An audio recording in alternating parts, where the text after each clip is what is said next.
Les titres principaux, le vice-premier ministre et ministre des Affaires étrangères Damaka Makonnen a rencontré Marcel Akpopo, au commissaire des Nations Unies aux droits de l'homme en Afrique de l'Est.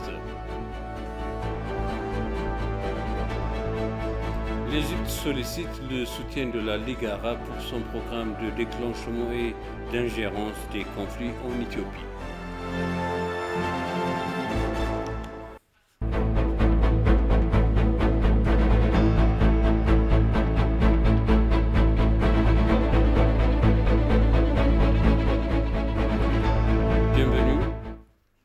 Bienvenue chers téléspectateurs, c'est moi Zalal Amourkana avec le journal.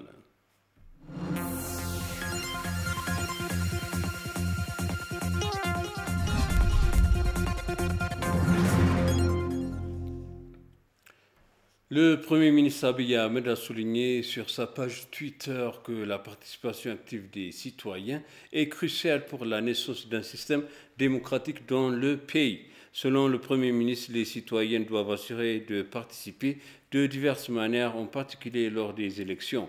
Le Premier ministre, à cet égard, a rappelé le rôle des organisations de la société civile dans la supervision de l'émission des cartes et de la campagne et du processus de vote, ajoutant que les citoyens ont un rôle irremplaçable pour jouer dans la prévention des affrontements des conflits potentiels avant et après les élections.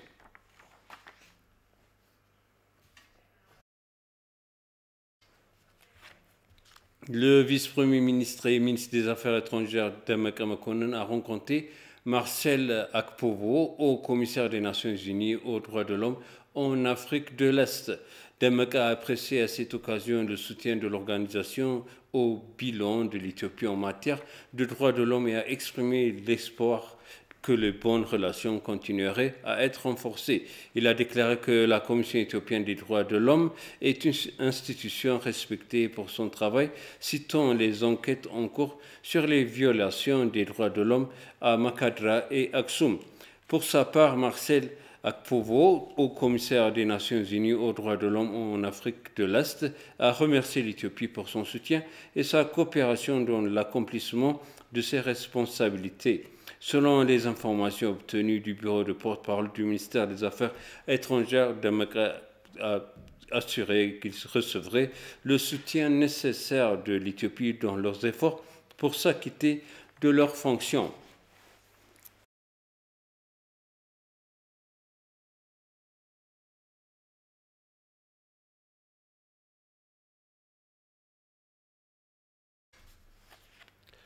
Le président de la Chambre des fédérations de Adem Farah appelle toutes les parties prenantes pour la prochaine élection générale à s'acquitter de leurs responsabilités pour rendre libre, juste et démocratique.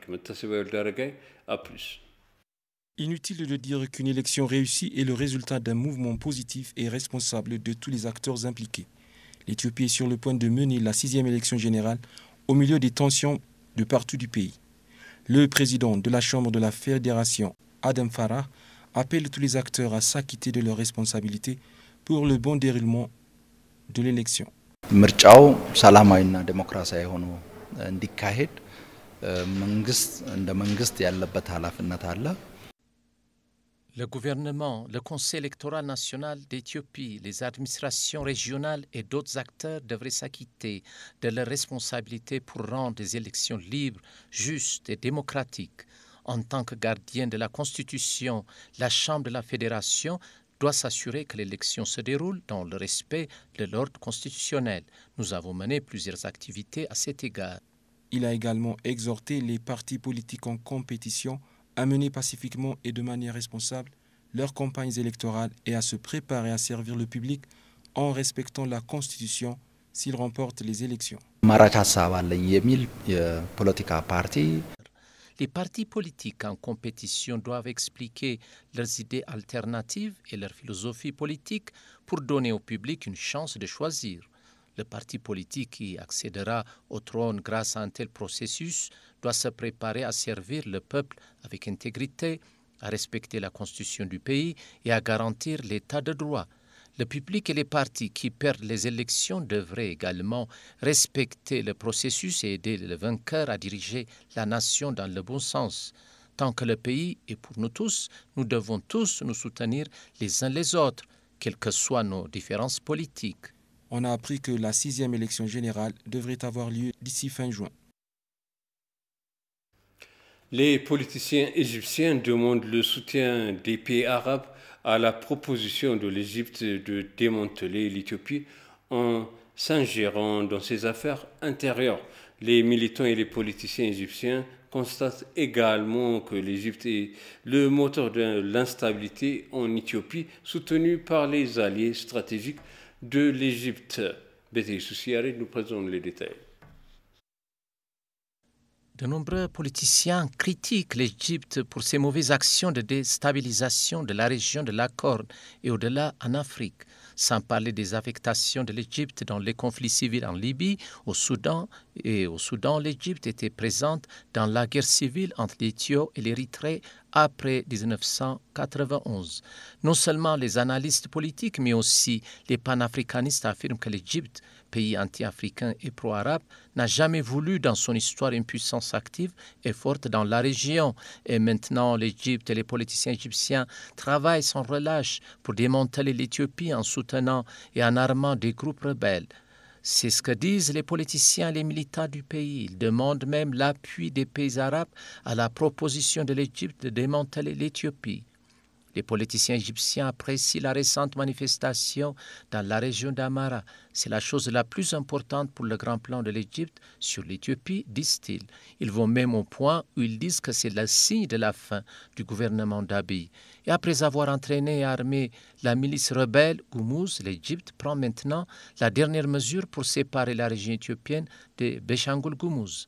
La milice armée Gumuz a lancé des attaques ethniques brutales contre les minorités ethniques dans la région occidentale de Béchangul Gumuz, en Éthiopie, où se trouve le barrage. Des centaines de civils ont été massacrés et des dizaines de milliers déplacés.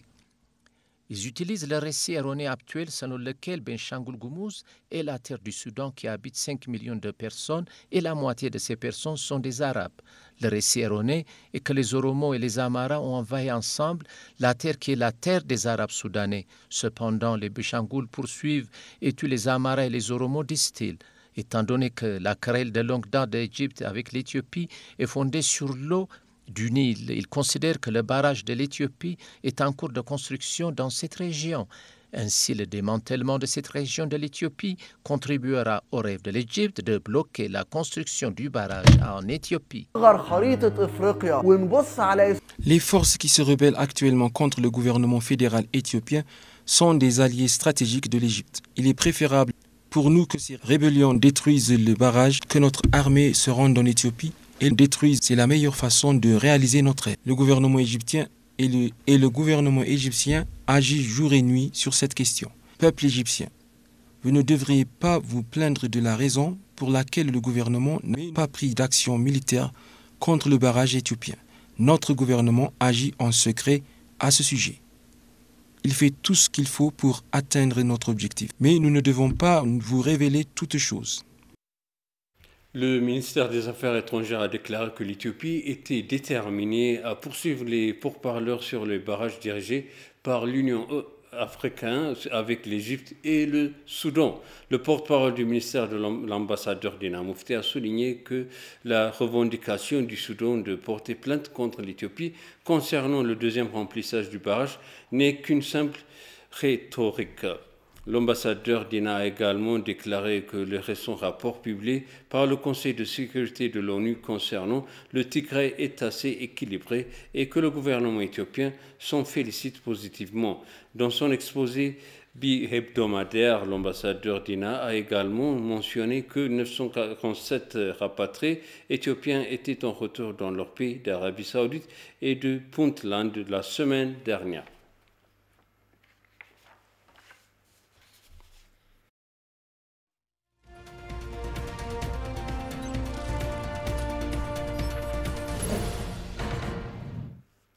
Le groupe MTN a fourni toute la documentation nécessaire pour tenter d'entrer sur les marchés du télécommunication éthiopien. Même s'il n'y a que 2 entreprises en lice pour les 2 licences, le gouvernement éthiopien affirme que ce n'est pas une garantie qu'elles seraient toutes les 2 automatiquement déclarées gagnantes. Le groupe CDC du Royaume-Uni et les sociétés japonaises Sumitomo Corporation font également partie du consortium parmi Safaricom, Vodafone et Vodacom au Kenya. La libéralisation sur le secteur des télécommunications est l'une des réformes que le gouvernement du Premier ministre Abiy Ahmed envisage pour améliorer les investissements directs étrangers et la croissance économique du pays.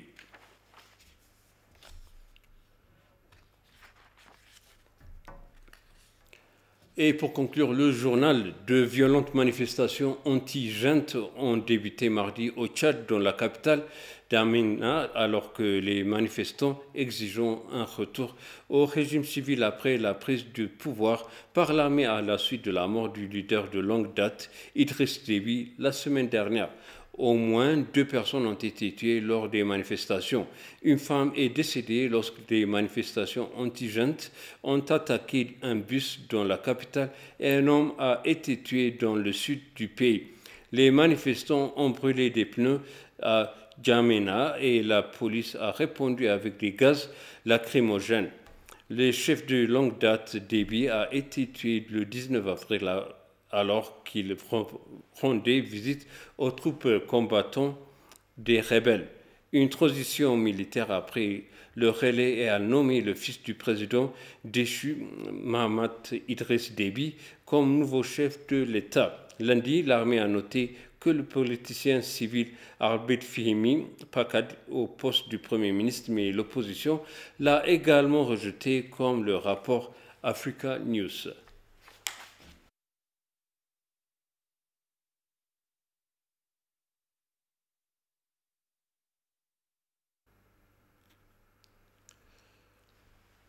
Je vous répète les titres principaux. Le vice-premier ministre et ministre des Affaires étrangères Demeka Mekonnen a rencontré Marcel Akpobo, haut commissaire des Nations Unies aux droits de l'homme en Afrique de l'Est.